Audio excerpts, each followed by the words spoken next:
Right, here we go again. Final video on the consolidation of power, Hitler's consolidation of power, I should say.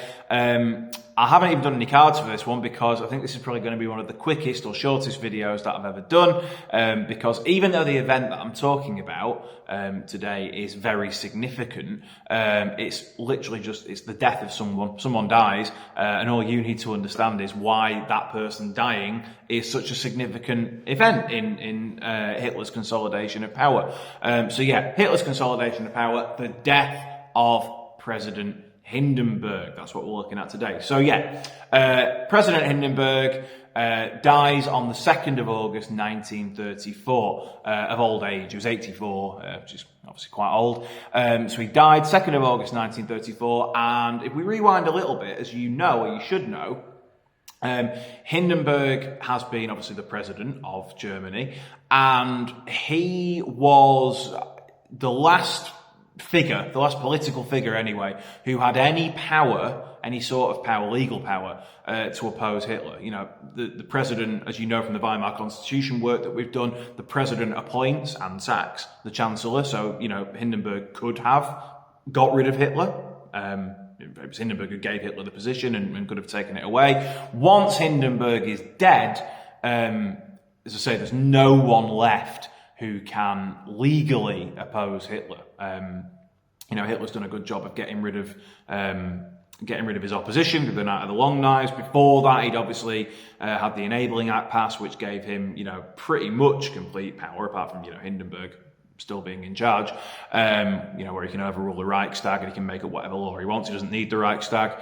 But as I say, Hindenburg was the only person who could have potentially stopped Hitler. So once Hindenburg, because he was the head of state, as you know, the president is the more important position than the chancellor, but the chancellor does the day-to-day running of government. So once Hindenburg was dead on the 2nd of August 1934, Hitler now had, you know, a clear path to gaining complete control of Germany, which is exactly what he did, because once Hindenburg was dead, Hitler took the position of chancellor and he took the position of president, and he combined them into one position, or one title, which is, haven't done any cards, but I have written this down, Führer. Remember, Hitler made himself Führer of Germany. Führer meaning, you know, leader, ultimate leader of Germany. So Hitler was now 100%, as I've said in the previous videos, this is now him completely,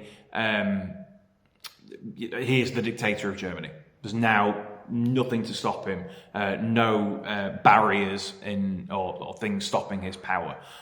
So once Hindenburg was dead, Hitler became Führer of Germany, which, you know, is dictator of Germany, dictator of Nazi Germany. Another thing that actually helped Hitler consolidate his power after Hindenburg died was, once Hindenburg was dead, the army had to pledge an oath of loyalty to Hitler. They still pledged their loyalty to Germany, but it was also directly pledged to Hitler. You know, Adolf Hitler, his name was in the oath. So they didn't just pledge allegiance or pledge loyalty to the country, they also pledged their loyalty to Hitler. You know, the fact that the army are personally swearing their loyalty to Hitler shows that, you know, he's their ultimate kind of commander. It's not their army generals or their army chiefs. Hitler is the ultimate power over the army. You know, if you've got power over the army, yeah, that's a big step towards having, you know, ultimate power.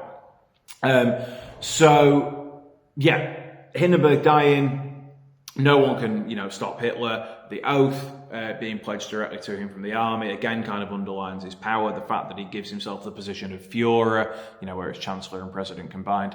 His dictatorship from the 2nd of August 1934 has been fully established. Hitler is now 100% the dictator of Nazi Germany. So, 4 minutes, not too bad.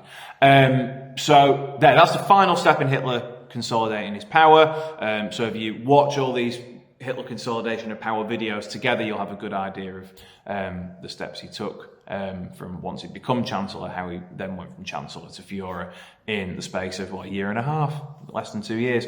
So yeah, hope that's been helpful. There will be some more videos coming. I'll aim to do some more today because it's not even lunchtime yet, so I'll try and get a few more done before the end of the day on different topics. As I said in the last video, if you've got any requests or any suggestions for videos, just leave a comment below and I'll try and get around to making videos on those if I get a chance. But yeah, keep up the revision, take care, and see you soon.